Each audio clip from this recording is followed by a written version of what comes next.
আমি যেভাবে video edit করে থাকি সেটাই আজকে দেখাবো। ভিডিও এডিট করার জন্য একটাই অ্যাপস যথেষ্ট। আমি ভিডিও এডিট করার জন্য ইনশট ব্যবহার করে থাকি। ইনশট অ্যাপসটাকে ওপেন করব, ভিডিওতে যাব।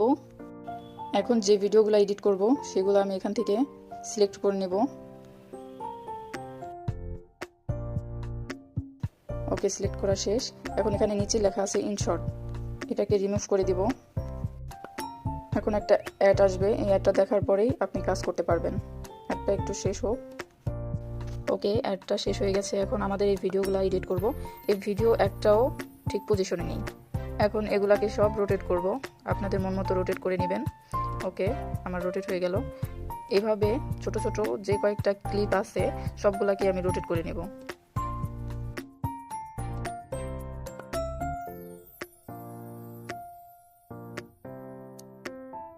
আমার রোটেট করা হয়ে গেছে।